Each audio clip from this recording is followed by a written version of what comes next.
Shri Gurubhyo Namaha. Welcome to our online teaching, children.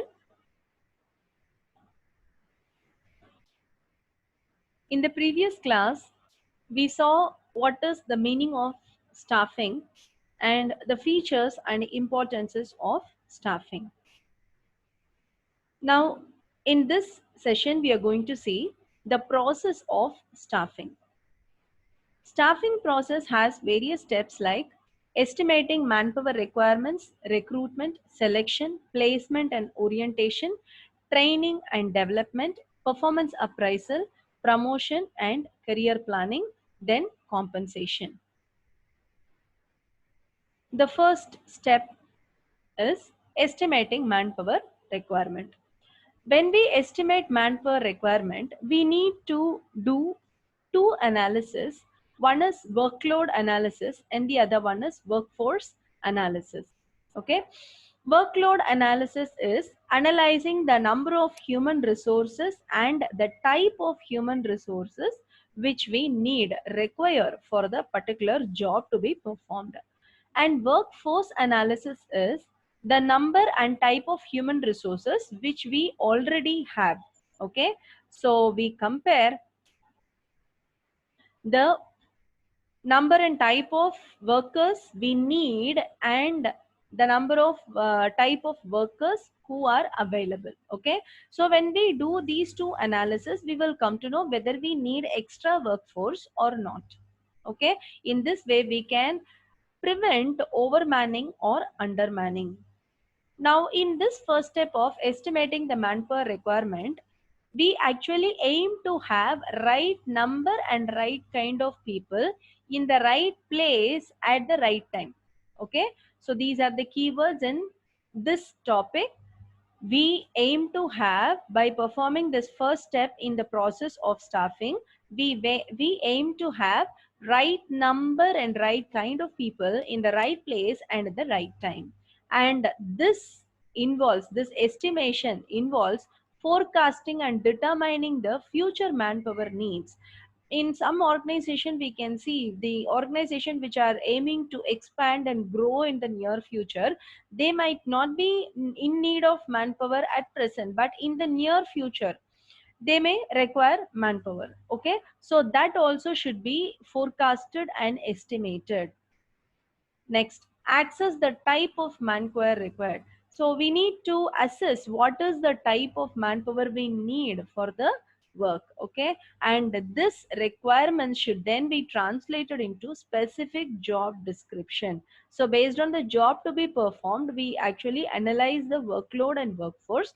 Then we just translate all these estimation into specific job description. And the next step comes recruitment. The process of searching prospective employees and encouraging them to apply for the job in the organization is called as recruitment. So we need to search for prospective employees, those who can match our job profile, job description, and we need to encourage them to apply for job, because they might not be knowing about the vacancy in our organization, isn't it? So we need to inform about the vacancy to them and should encourage them to apply for job. So this process is called as recruitment, and this involves locating potential candidate or determining the source of potential candidate. We need to locate, so we just need to identify the potential candidate, and either we can identify by ourselves or what is the actual source of potential candidate should be determined. Okay, next, this recruitment process aims to create pool of applicants by large number of qualified candidates, because we need more applicants so that we will have a wider choice. Okay, that is why we aim to create a pool of applicants. And we have two types of recruitment. One is internal and the other one is external. Internal is within the organization, when we have our own employees. Okay, so those who can be considered for promotion. So when we search the managers among our own existing people, employees, we call it as internal recruitment. And when we go out for fresh talents, when we search for prospective employees outside the organization, we call it as external recruitment. Okay, so this is the second step in the process of staffing. Next comes selection. When we have pool of applicants, we need to test their competency and their knowledge and the skills what they possess, and not only what they possess, whether they'll be ready to learn in the future after getting the job. So even if we train them, we want them to be willing to learn new skills. So that is tested in the selection process. So it is done through a process called, many steps are there in selection, like preliminary screening, various tests are conducted, etc. Okay. So after conducting these selection, we actually have two objectives to conduct the selection process. One is to choose the suitable candidate, and the other one is to enhance self esteem of selected candidate, because we need right person for the right job at the right time, isn't it? So we need to select suitable candidate, and not only that, we should also help to enhance the self esteem of the selected candidate. Like the candidate also should feel appropriately the person has got selected. Okay, so this is about selection. Next comes placement and orientation. So we have conducted a selection process and we have selected candidate, and we need to assign specific job to the candidate selected. Okay, because these people are selected for appointment, and they are going to be appointed in the organization based on their profile and on the job description. Next, after appointment, what we have to do is we have to introduce the new employees to the existing employees to the organization. So that is called as orientation. Next, we need to give them some training and development, because the job knowledge and competence of the employees have to be improved, and that can be improved only through training and development. And this improves the competence for career growth. It doesn't give competence quality for the existing position only, it also molds the employees to grow in their own career. Okay, it motivates the employees to contribute more to the organization's efficiency and effectiveness, because once they are trained, they will attain the required skills, and they will be effective and they will also be efficient. So organizations have two types of training. They can give two types of training. One is on the job and the other one is off the job. On the job, in the workplace itself, employees can be trained, and off the job, up, away from their workplace, they will be given training. So these are the two types of training which is provided by all organization to their employees. Next comes performance appraisal.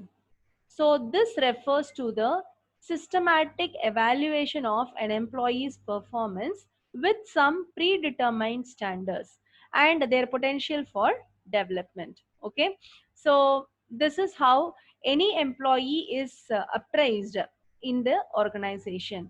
And we have formal and informal means of appraising, which is done by all organizations. Okay, and this may include defining the job, appraising their performance, providing feedback, and it can be done based on qualitative and quantitative terms. Next comes promotion and career planning. When an employee works in the organization, the management will plan for the employee's growth in the organization. Okay, so the management should encourage the employees to grow and realize their full potential, and it is generally accompanied by some job responsibility, like job can be enriched, the employee's job can be enriched, so that they will gain additional responsibility in their job, or by increasing their payment also, this can be done, or giving a higher status like giving promotion, and this gives a greater prestige. So when a person is getting promoted, it doesn't motivate other people alone, but it will also give some good prestigious position to the employee who got promoted. And last but not least, compensation. Compensation refers to any forms of payment or reward which is given to the employee by the organization. So here we need to understand two things. This compensation has to be satisfactory for the employee as well as within the paying capacity of the organization. Okay, so both side they should be convinced and compromised on this. And we have different forms of compensation, like direct financial payments are also given, and sometimes indirect payment is also given. And this pay plan should be created with a combination of time based pay plus incentives. Okay, so it is not only based on the time, but it should also include incentives. Suppose like a differential piece wage system, if any employee is achieving the target, or if they are achieving more than the target, the price paid will be different for that particular person, just to motivate them to produce more. Okay, so likewise some incentives also should be added with the basic pay of the employees. So these are the steps in the process of staffing. Thank you, children.